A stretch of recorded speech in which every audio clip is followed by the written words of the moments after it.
ibu-ibu semuanya. Saya namanya Melda, di Puskesmas Sutarjo.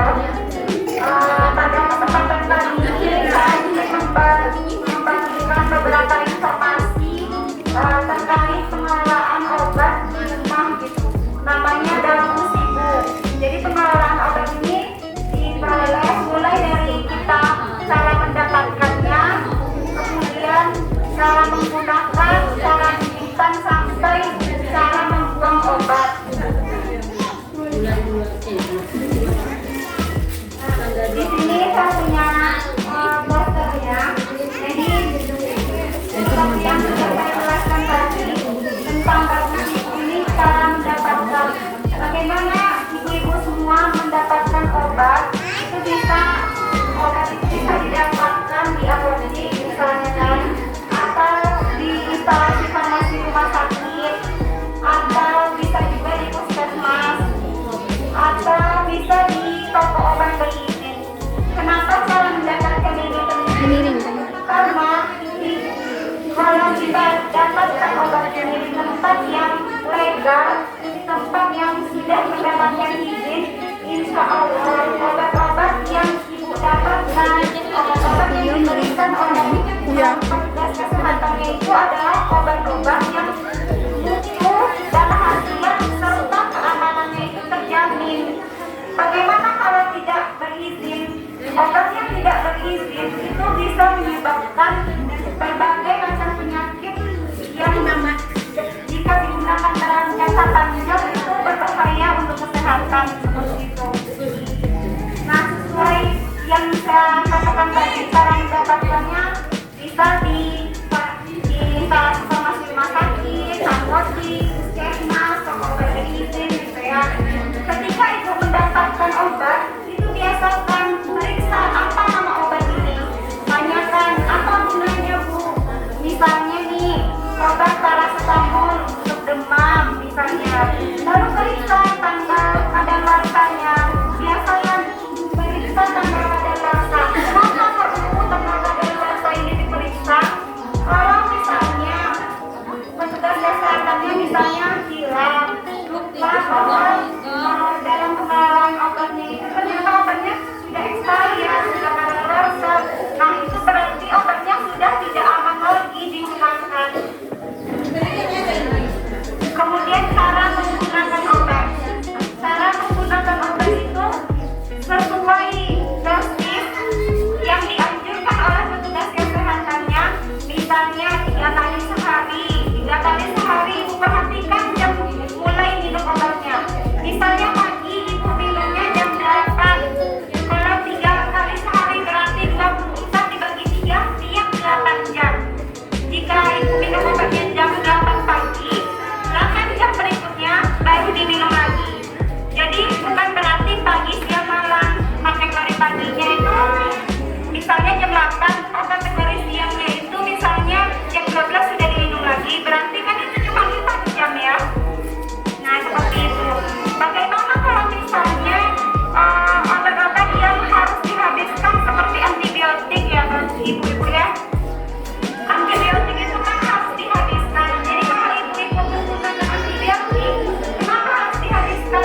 Nanti kalau tidak dihabiskan, jadi bakterinya itu sudah tidak bisa lagi menggunakan antibiotik itu. Sementara antibiotik itu dia tidak di-upgrade, tidak diproduksi makin hari makin tinggi, tidak seperti itu penggunaan obat ini. Jadi menggunakan obat itu sangat sulit sekali. Jadi kalau misalnya itu diberikan antibiotik, misalnya amoxicillin, itu harus dihabiskan. Jangan ketika misalnya diberikan obat amoxicillin, penyakitnya berhenti, ibu minum obatnya juga berhenti. Ya seperti itu ya ibu ya. Kemudian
misalnya sudah lebih dari setahun atau sudah kadaluarsa obatnya, langsung dibuang begitu saja, tidak seperti itu.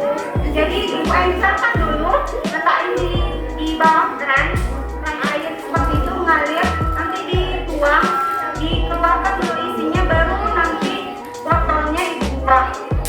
Botolnya boleh dihancurkan atau boleh tidak, juga tidak apa-apa. Tapi yang penting isinya sudah dilarutkan dengan air terlebih dahulu, sudah diencerkan. Tapi kalau misalnya tablet seperti apa? Tablet itu ditumbuk dulu dia, dihancurkan, dihaluskan dulu, baru dibuang. Jadi keluarkan dari stripnya, kemudian dihancurkan, baru dibuang. Kenapa harus seperti itu cara membuat obat?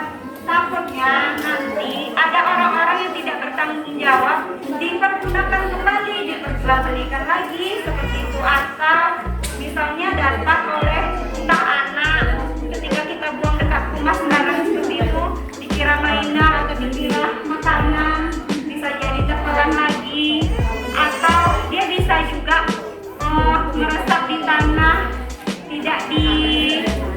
tidak diolah seperti itu oleh tanah, jadi dia bisa menghasilkan senyawa yang tidak diinginkan seperti itu.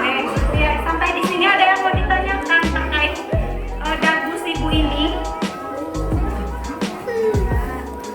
Bu, ya, menyimpan obat di dalam kulkas berapa?